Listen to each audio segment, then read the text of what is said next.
we're excited to hear from you about the benefits of this annual program. And I'm going to ask Ms. Backer to introduce everyone and take it from here. Thank you. Thank you. Good evening. Thank you all for being here. As you can see, we have some very excited and special guests. And a few weeks ago, they had an exciting opportunity to participate in the World Dance Residency, where they explore different cultures through movement, music, and dance. And they are here tonight to share a little bit about their experiences with you. We're going to go by class, since each class at a different country, and we're going to start with Ms. Scammell's class.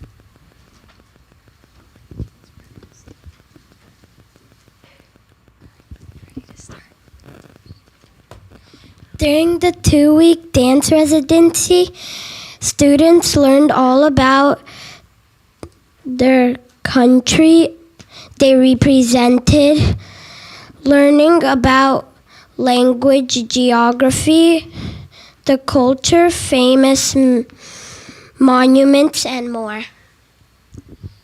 Oh.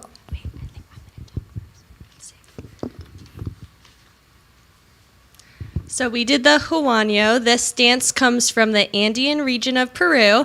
The Juaño is believed to have originated in the 16th century and is a fusion of popular dance forms of the era and indigenous folk music from the height of the Incan Empire. The Juaño features turns, hops, and foot stomps. Additionally, the dancers will use a candanga, a woolen rainbow cord.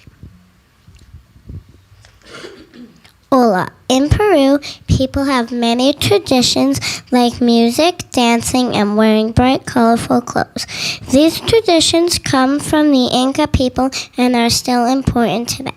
Peru is also home to many alpacas, which people use for soft, warm wool. Alpacas are a very special animal in Peru. Our dance, the Juaño, comes from the Andes Mountains in Peru. It has quick steps like hopping, turning, and stomping your feet. Dancers also use pacay shakers to make music and keep the rhythm. The music and movements make the dance fun and exciting to watch.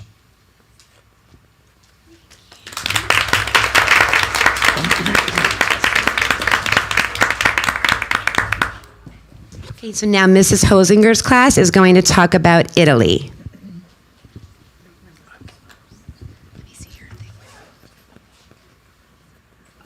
Okay, hi. So we did Italy and we danced the Tarantella. This dance is a type of Tarantella dance that is to an upbeat tempo. It is one of the most famous folk dances in Italy, and the students sometimes perform the dance with tambourines. The dance that we did was called the Italian Tarantella. It is a fast-paced dance with quick leg movements. It is said that this folk dance was created to ward off a tarantula bite. Rapid movements and circular spinning. My favorite part about the dance residency was performing in front of all of the people. We represented the country of Italy. We learned that the Italian flag was created by a Frenchman named Napoleon Bonaparte, and that it is famous for its cuisine and history. We learned that Italy is one of the most visited countries in the world. Did you know over 60 million people visit Italy each year? My favorite part about this dance residency was learning about different cultures in the world.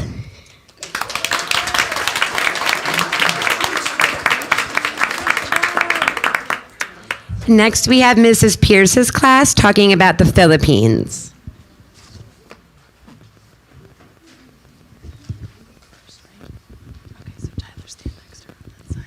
Okay, hello.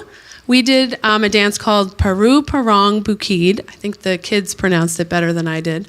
This dance symbolizes the agrarian lifestyle and the importance of nature in the Filipino culture. It serves as a reminder of community, festive celebrations, and the rich heritage that characterizes the Philippines. This folk song tells the story of a beautiful butterfly flying down the road. Kamusta ka? Our class represented the Philippines in the World Dance Residency.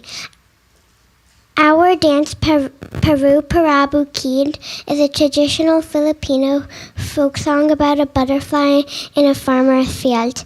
We learned about the Philippines flag and got to make our own. I was a flag bearer in the show, and that was my favorite part of the dance residency. The Philippines is a beautiful archipelago nation in Southeast Asia made of over 7,000 islands. In the dance, the boys have the role of the farmer, the girls represented the butterflies. We had so much fun learning and watching other classes perform theirs. My favorite part of the dance residency is when I got to speak on stage in front of the audience.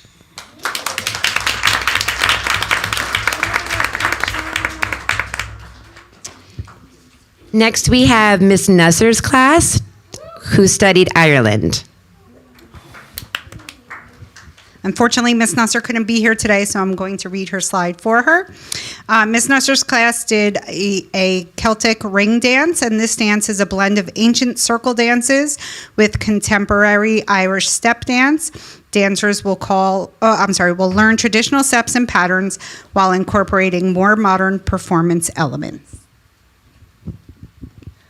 We performed a blend of traditional Celtic and Irish step dances.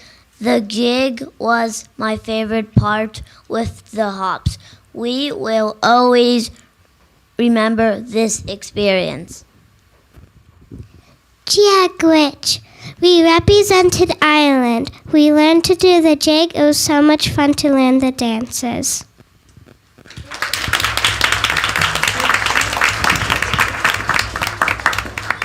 And finally, from Miss Pisciati and Miss Cunningham's class, we have Puerto Rico.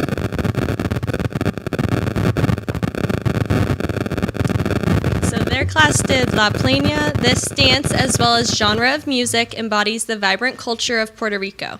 The dancers perform traditional steps to the sounds of panderos, drums, and gyro combining together to create the explosive rhythmic music. Also, we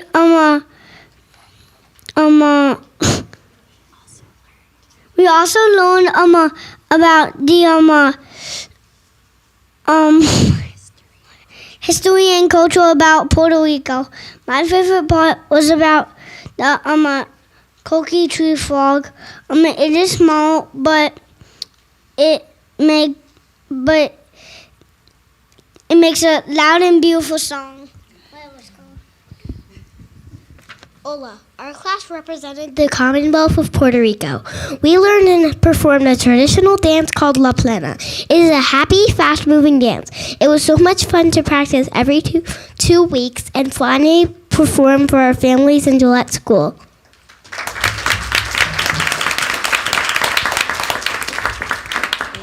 Thank you all so much. You did such a great job. I'm so proud of you.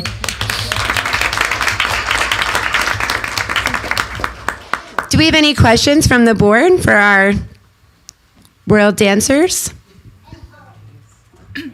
Any questions? I won't say I have a question, but I will say your teachers are doing such a wonderful job teaching you public speaking. This was a wonderful presentation. It was just so wonderful to hear all of you speaking and telling us about what you do at Gillette. Thank you guys for being here. We appreciate it. Thank you, and thank you, parents. Thank you also to our teachers who came out today. Of course, the PTO and the Morris Arts for making it all possible. Thank you.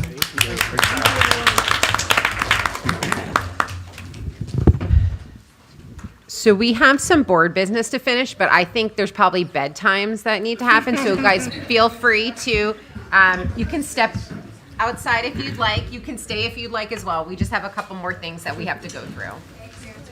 Thank you. Thank you. Awesome job. So good. The cuteness level was off the charts. I'm trying to find it. I have pictures. Goodbye. This is Pierce. I wish I could see them. Oh, God. the cutest thing. Why does my mic feel so far away? All right, should we? College student intern. Oh my God, that's so funny. When I first saw her, I was like, oh my God, Tracy, what are you doing? She was Marcus's first grade teacher, and he did so well in her class. They thought he could be without a para. Oh, nice. And then he went to second grade, and No. not only did he need a para, he needed to go in Mrs. Latos's room. She was just the perfect teacher. I'm trying. Yeah, I'm she was desperately always trying good. to- We always loved her. Do we have? that? We can move to communications. Mr. Alexis, do you have any communications? Sure. Yes, Mrs. Case. I'm pleased to report the receipt of the official letter from the state confirming the district's CUSAC status as high performing. We have a resolution on the agenda accepting the revised scores from the state. We also posted the state's letter with the revised score on the website. And I explained this change in our CUSAC score at the March meeting, but we're required to share it again because this meeting is the one following the receipt of the official DOE letter. And to refresh everyone's recollection, the NJDOE has updated its CUSAC formula for measuring progress under instruction and program and has retroactively applied it to our cohort, which underwent the CUSAC review last year.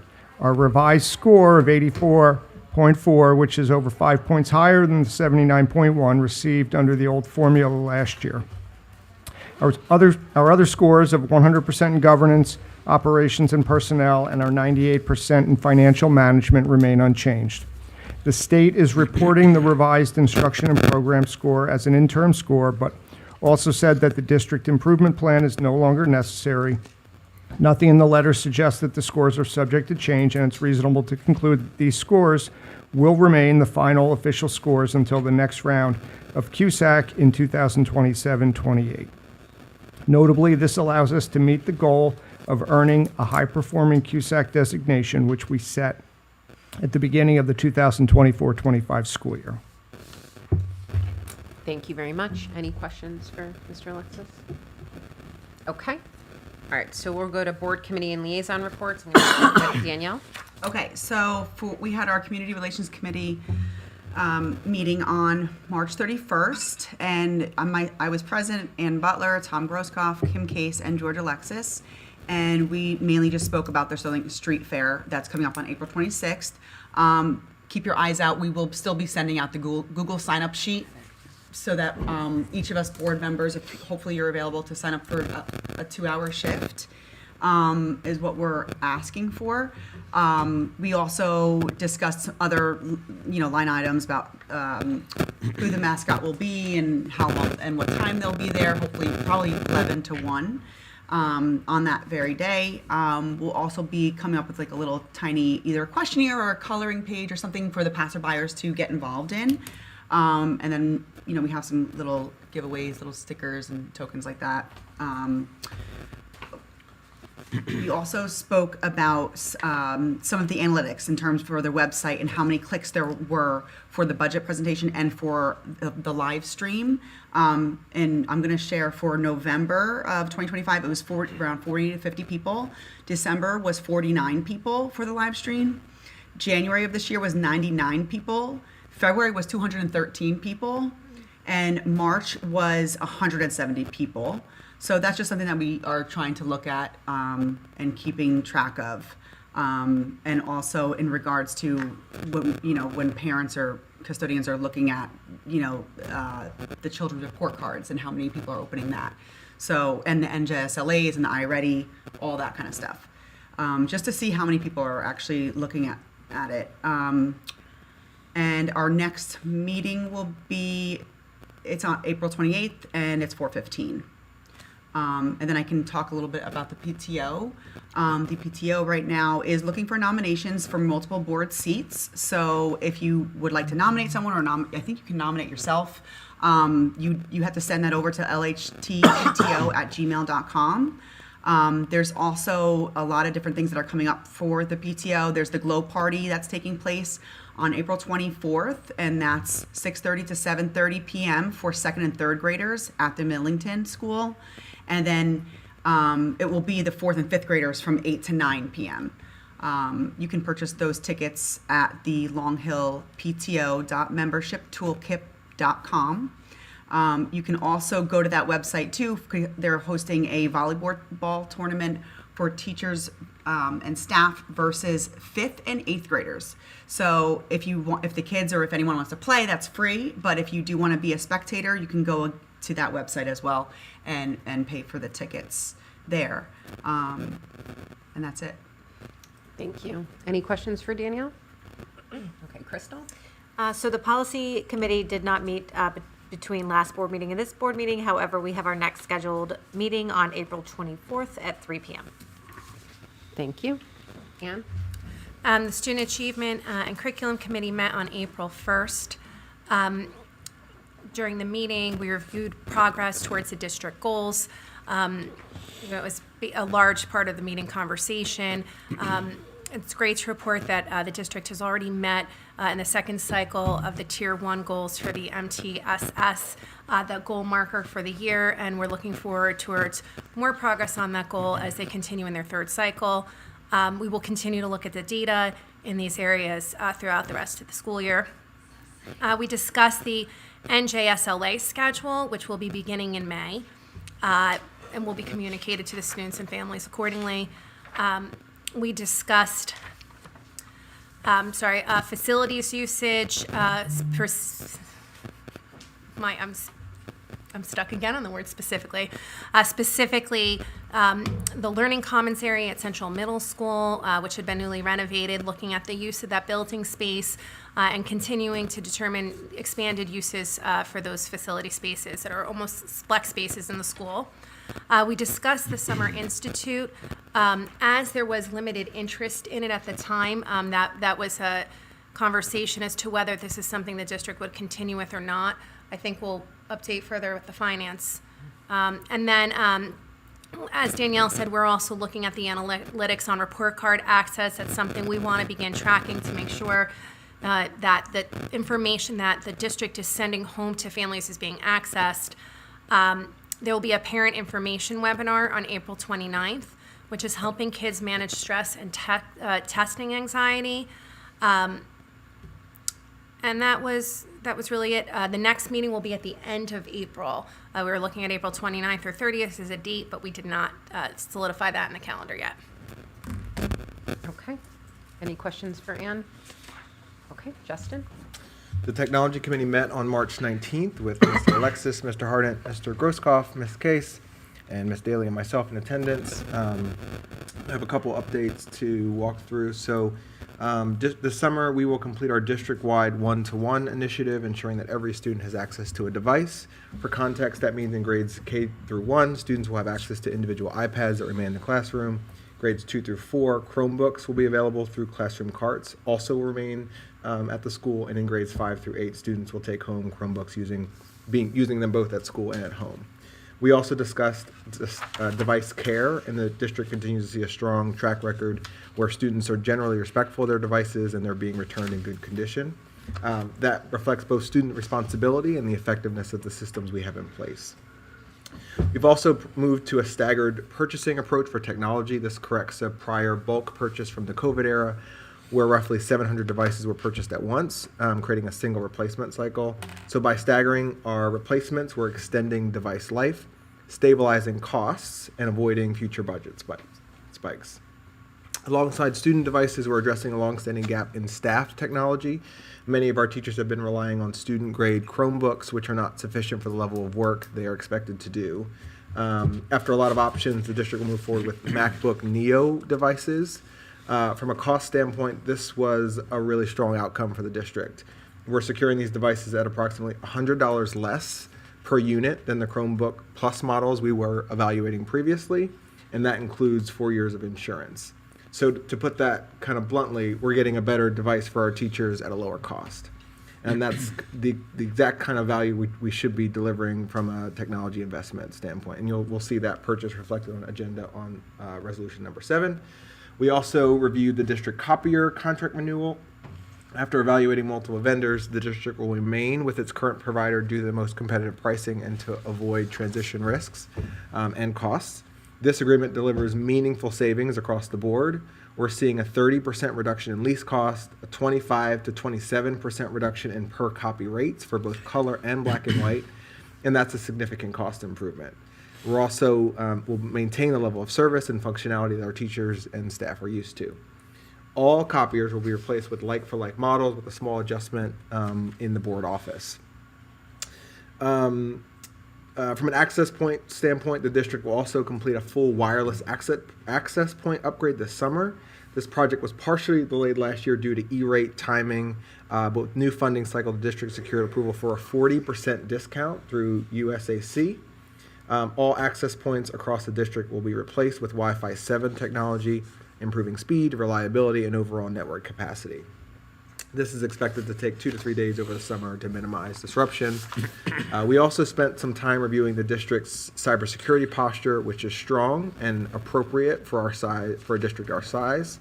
All endpoints are protected by an AI-driven threat detection platform that can identify and respond to malware, ransomware, and other advanced threats in real time.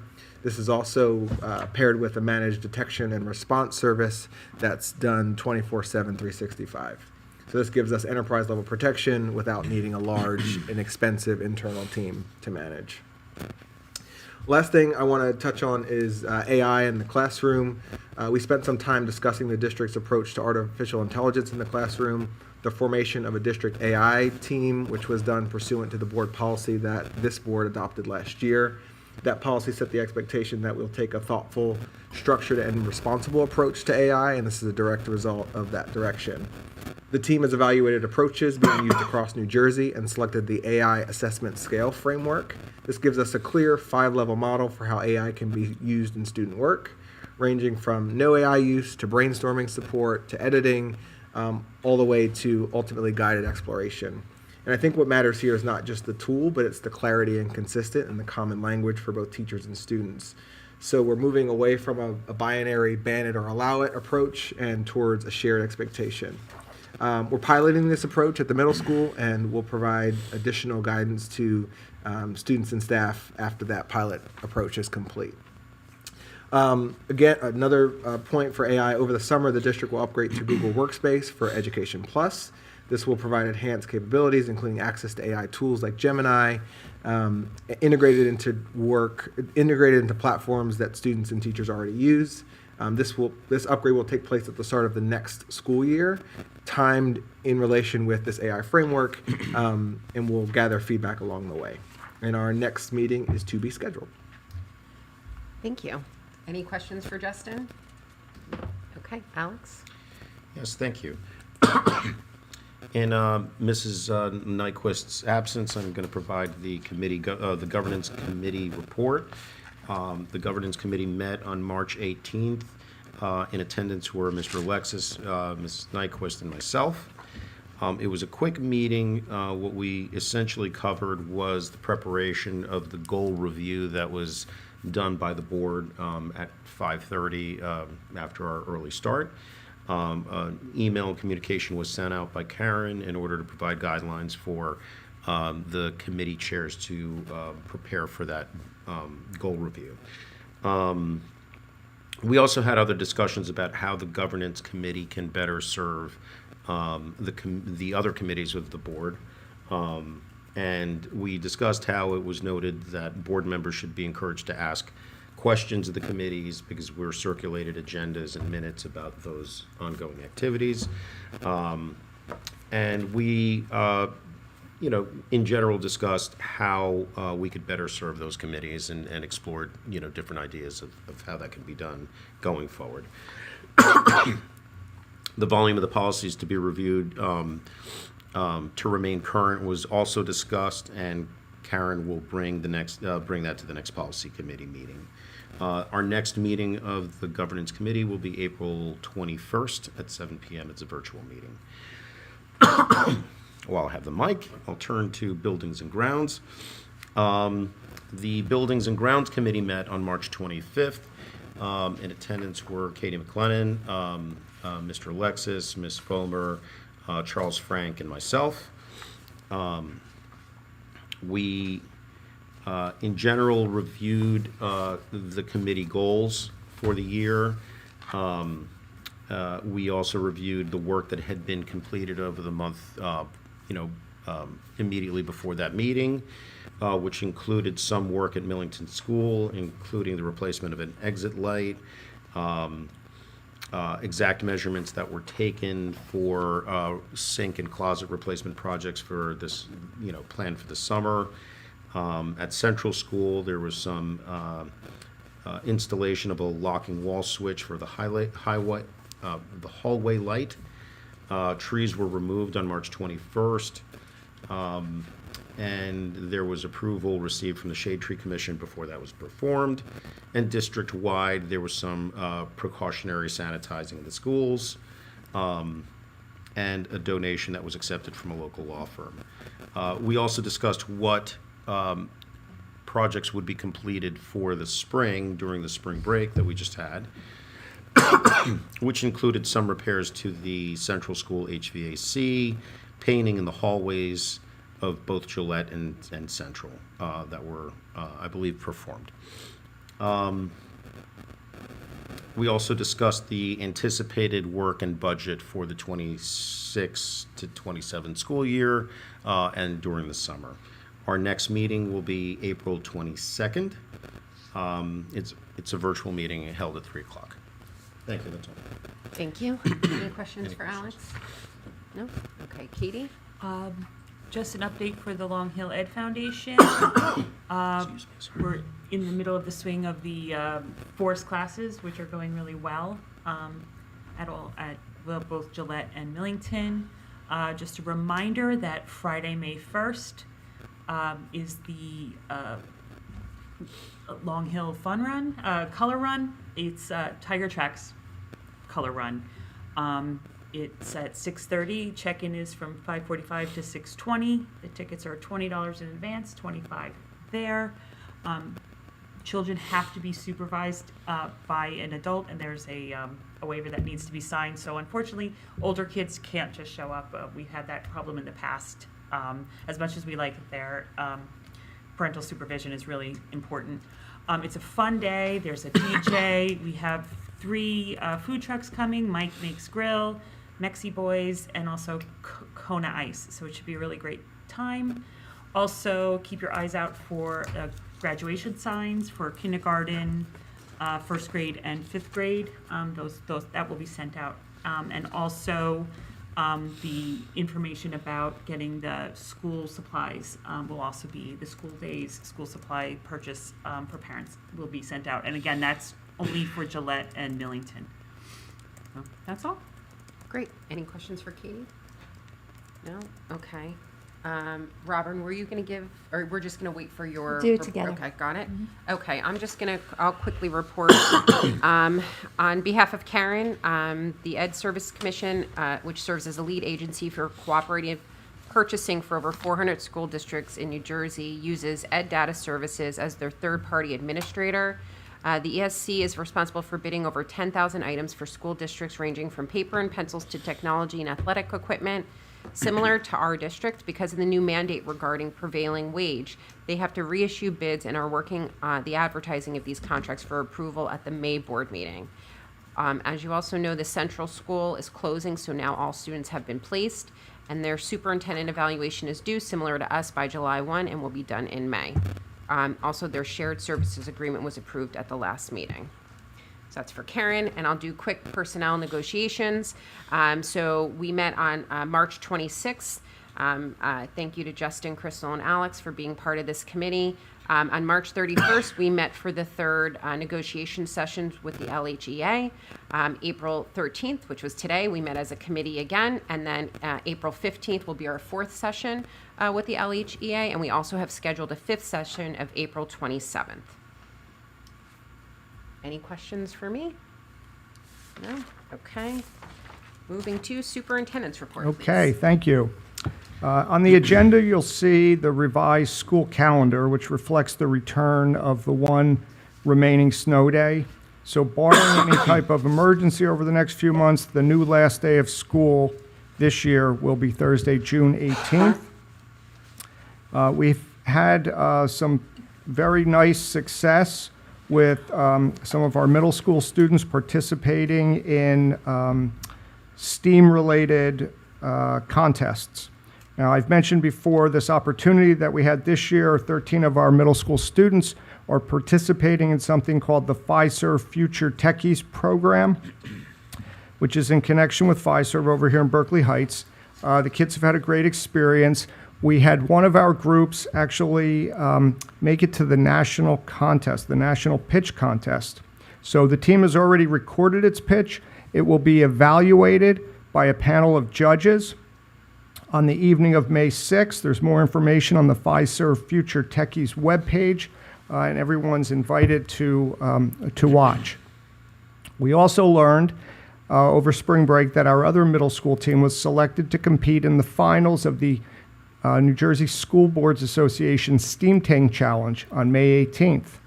The girls and their teacher, Mrs. Nadbielny, are very excited. There are only 21 teams statewide invited to compete in the finals. Looking back on March at Millington School, we had the annual third grade biography bonanza. The interactive audience of families and staff enjoyed hearing from the Talking Museum exhibits. The project is designed to engage students in research, writing, and public speaking, and to encourage creativity in the presentation and in the selection of costumes and props. The PTO book fair at Millington followed later that week, and Principal Dawson showed off her new library card, compliments of the Township library staff who came over to Millington to issue it in the Media Center. March was an exciting month for our Gillette students. Our kindergartens love to track the days of the month and identify them as either lambs or lions. So March came in like a lion and thankfully went out like a lamb. Right before spring break, they had some life-sized spring bunnies visit student arrival, which got the kids very excited for spring recess. Our kindergartners also enjoyed kinesthetic creativity, with circus yoga. And as we saw tonight, our first graders enjoyed learning about different cultural dances last month. Central closed out the week before spring break with a pep rally involving a friendly competition between the students and staff. A volleyball game was the culminating activity, and the staff, actually after a very slow start, pulled out a victory. On a less positive note, our attendance numbers for March were a little disappointing. And as we look to NJSLA testing, which begins the first week of May, we need our students healthy in school and engaged in learning. This next stretch of the school year, from now through June 18th, will fly by. And as Ann mentioned, our next parent information webinar will offer helpful tips related to the NJSLA and handling some of the stress and anxiety that may go along with that.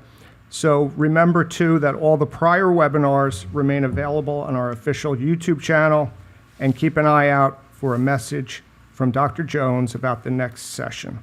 And that is it for me. I'll turn it back to you, Mrs. Case. Any questions? No? Okay. I'm going to go to Business Administrator's Report. Okay, I'm going to start with the Finance Committee. So the Finance Committee met on April 1st and began with a review of our goals progress, particularly around identifying additional revenue sources and shared service opportunities. Charlie Frank, who's our facilities manager, and I met with Watchung Hills Regional High School's Buildings and Grounds Director regarding potential support for our athletic field maintenance at Central Middle School, and we're awaiting additional information now from their business administrator. I also explored shared ESY transportation with Berkeley Heights and Mendham, but neither district is able to participate due to the timing of the routes. I have also reached out to our neighboring districts of New Providence, Chatham, Harding, Berkeley Heights, Basking Ridge, Watchung, and Warren to coordinate bidding opportunities for both ESY and regular year transportation for our out-of-district placed students. We also discussed the Summer Institute. As of today, there are only 6 students registered. The program, which was announced to families on March 23rd, was designed to be self-supporting and is contingent upon reaching a minimum enrollment. Unfortunately, we will not meet the number of registrations needed to run the program this year, so the district will not be offering the Summer Institute for the 26th season, and we will be notifying the families who registered and the staff that hope to be involved in this year's program. The committee has also been supporting negotiations, which are ongoing. 3 meetings have already taken place, and a 4th meeting is scheduled for Wednesday.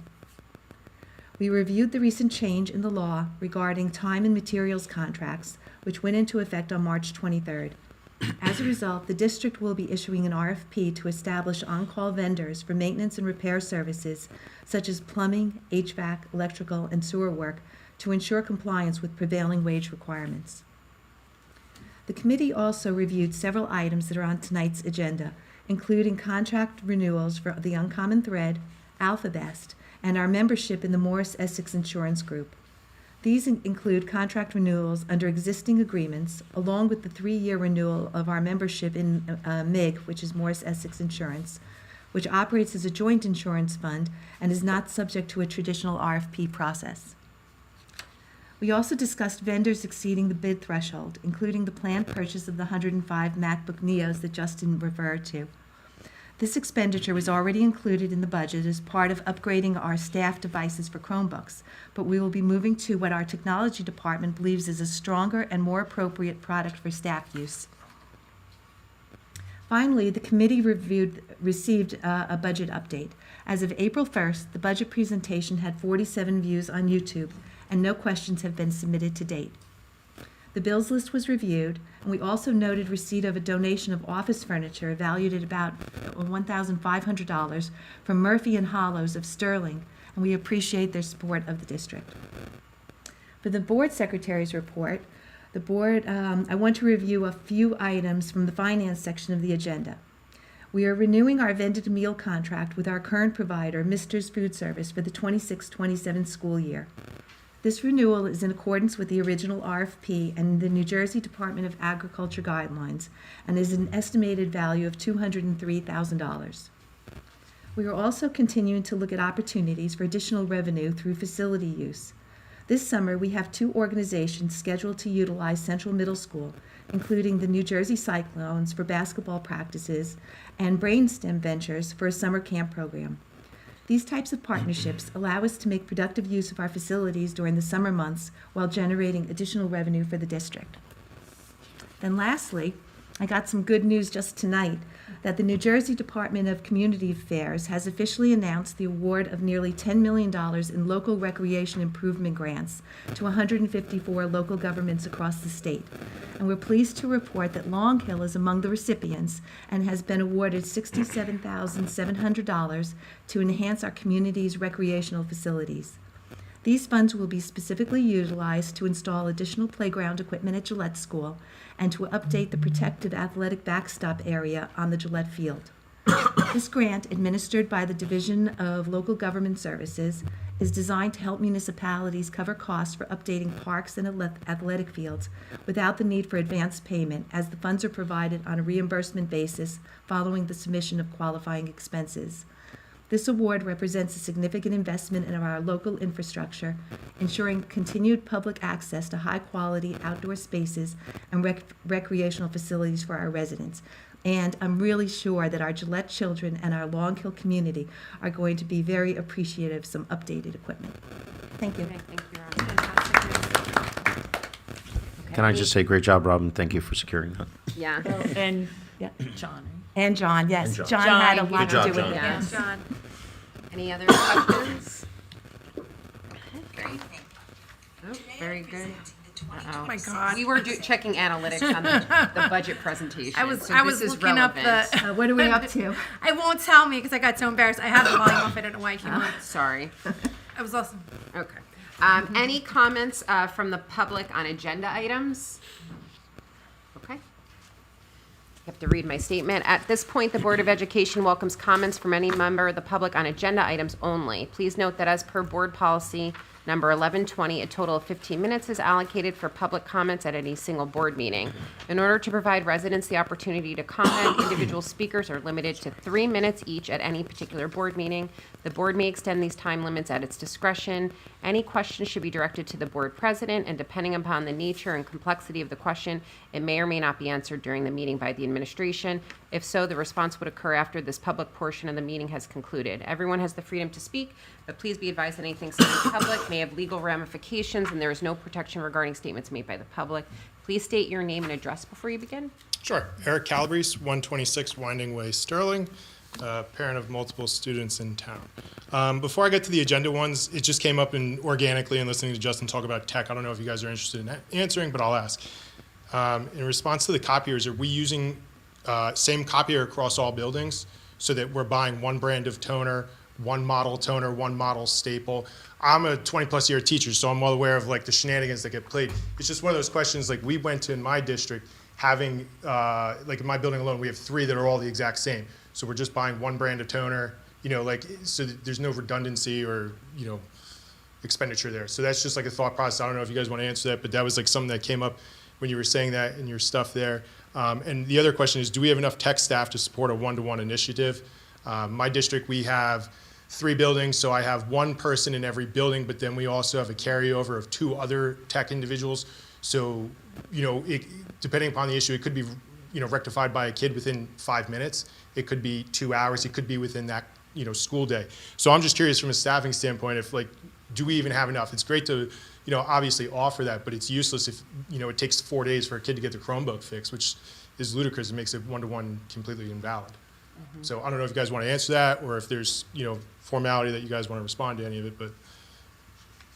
I mean, I'm not going to answer it, but I don't know if George or Rob. I can say with the copy machines are all one brand, all from one vendor, and we don't have a problem with different. Okay, but they're not all the same model. No, but they actually are stocking a lot of the replacement Same. parts in our buildings so that they don't have to call out for them. Sure. Okay. Next one, agenda item 7. It's listed in the bid threshold. I know it's highlighted in boldface that it's about the Apple, but it does show up here that the curriculum associates with the iReady lawsuit. I know there's multiple attorneys up here on the board and superintendent. I would hope that we are aware of that. If you are not, feel free to Google that up. Alex, I know you've got a plethora of educational law background. As a parent, I would be concerned at just a district not knowing about that. But furthermore, do we even have any concept of where that data is on our students? So I'll be the squeaky wheel to that one. I mean, it just hit, but I had students entering my classroom today asking me, why are we using iReady if they're being sued across, federal government? So that would be the question there for that one. Action item, agenda item 16, it kind of parlays into that. It says Ed Data Services, but I think, Kim, you mentioned something that sounded kind of similar. Was that the same item that you were talking about with the purchasing agreement? Or? I gave the report, so we have a board member who's not present tonight who Sure. sits on that board, and so I just Would gave be her that updated report, so it would seem to me that these things are aligned. Okay. Yeah, I was just curious if that was computer data or if that was like consumables, within the district, on how that kind of functioned. Okay, Robin, did you want to? Yeah, what we're approving is for Ed Data for purchasing. Ed Data also has a time and materials element to it, which we do not subscribe to. Okay. So what they were talking about earlier is the time and materials part, and that has to do with the new law that just started on March 23rd, that we now have to follow prevailing wage, and everybody has to go out to bid, but we're not using Ed Data for time and materials. Okay. Number 18. Just curiosity, it says that we're re-upping that, but it would seem like, maybe we didn't put in the contract amount there. I don't see any dollar denomination to it, to action item 18. It was just curiosity if, I understand, like, is it cheaper to go in-house on this item? Or if it's therapeutic services for, specific students. It's just if we're going on 2 years with something, if it is somebody that we should hire in-house and bear the cost, obviously, of healthcare insurance, which is by far one of the largest overheads for public, services, would it still make more sense to go in-house? rather than outsourcing, because you don't have a level of like communication from exterior to interior people, right? So like if my child was special ed and was receiving services, there's another layer of me being able to communicate with that individual, right? They would have their own work email that they then have to then come over and look at their contracted email. You're almost creating a barrier, to that communicating for those special ed parents. So, just curiosity to that one. But there, we say that we're re-upping our contract to it, but we did not include a dollar denomination to that contract. Are we smoke and mirroring costs? So. You're over 3 minutes, so are you going to wrap up? Yeah, I find it kind of disappointing that you would not want to extend it if I have another item, because there's obviously no other public person here to ask a question, because it does involve special ed. Okay. So it's up to you if you'd like to extend it. Well, do you have a next? I do. Okay. Action item 27. Are we replacing Ms. Skolnick for next year?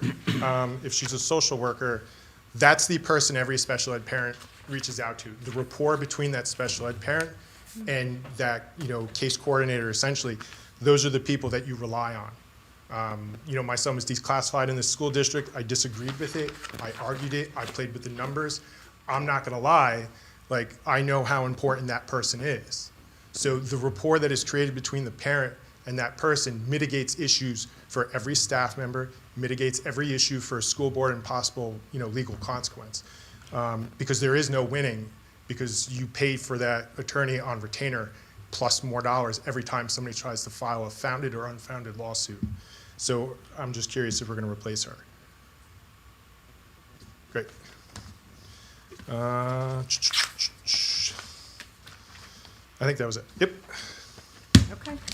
Okay. I really enjoy getting some sort of response to some of those questions. I previously reached out 4 years ago, and I never got anything from anybody, including the superintendent. So it was obviously before, Mr. Alexis's tenure here, but just proving that point, I thought I had an IDEA issue. I thought I had, some NJAC issues, and I never even got a response. Okay. And that's also why we're on an action plan as a school district from special ed standpoint.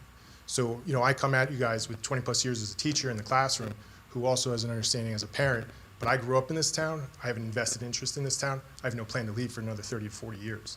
So, it's just one of those things, I'll be the advocate for people who don't have time. My wife got in from the city, is putting the kids to bed, quick house some food. I know you guys all know exactly what it is, because I know we all have similar age children. So it's just one of those questions, when I look at it, I'm here to advocate for all those other parents who don't have knowledge base to this industry, don't have time. I look at every one of these board agendas. There are times I wish I could get here more to actually have comments like this, to ask questions. I know very rarely people show up. So it's just one of those, when it works for me, and I can get here. I do appreciate everything you guys do. I know most of your faces. Alex, we've known each other for years. Katie, I live up the street from you. It's one of those, you guys know the same world. We're all in that same time period of life. It's just to be here to advocate for everybody. So thank you for what you guys do. Thank you. Thank you for coming. Okay. Moving to resolutions. Danielle, will you move in minutes number 1? So moved. Second. Any questions? Roll call, please. Mrs. Butler? Yes. Mrs. Daly? Yes. Mr. DeJamos? Yes. Mr. Foster? Yes. Dr. Marr? Yes. Ms. McLennan? Yep. And Mrs. Case? Yes. Okay, financials. Crystal, we move in numbers 2 through 21. So moved. Second. Any questions? Roll call, please. Mrs. Butler? Yes. Mrs. Daly? Yes. Mr. DeJamos? Yes. Mr. Foster? Yes. Dr. Marr? Yes. Mrs. McLennan? Yes. Mrs. Case? Yes. And will you move in special services numbers 22 through 24? So moved. Second. Any questions? Roll call, please. Mrs. Butler? Yes. Mrs. Daly? Yes. Mr. DeJamos? Yes. Mr. Foster? Yes. Dr. Marr? Yes. Mrs. McLennan? Yes. And Mrs. Case? Yes. Justin, we move in. Sorry. Personnel numbers 25 through 31. So moved. Second. Any questions? Roll call, please. Mrs. Butler? Yes. Mrs. Daly? Yes. Mr. DeJamos? Yes. Mr. Foster? Yes. Dr. Marr? Yes. Mrs. McLennan? Yes. Mrs. Case? Yes. Alex, we move in curriculum number 32. So moved. Second. Any questions? Roll call, please. Mrs. Butler? Yes. Mrs. Daly? Yes. Mr. Jamos? Yes. Mr. Foster? Yes. Dr. Marr? Yes. Mrs. McLennan? Yes. Mrs. Case? Yes. Katie, we'll move in policy number 33 to 34. So moved. Second. Any questions? Roll call, please. Mrs. Butler? Yes. Mrs. Daly? Yes. Mr. DeJamos? Yes. Mr. Foster? Yes. Dr. Marr? Yes. Mrs. McLennan? Yes. Mrs. Case? Yes. Go back to Danielle. We move in other numbers 35 through 37. So moved. Second. Any questions? Roll call, please. Mrs. Butler? Yes. Mrs. Daly? Yes. Mr. DeJamos? Yes. Mr. Foster? Yes. Dr. Marr? Yes. Ms. Nyquist? I'm sorry, Ms. McLennan? Yes. Mrs. Case? Yes. Okay, thank you. Any items for discussion? Any unfinished business? Okay, any new business? Okay, any comments from the public? Okay, can I have a motion to adjourn? So moved. So moved. Second. All in favor? Aye. Any opposed? Abstentions? Thank you.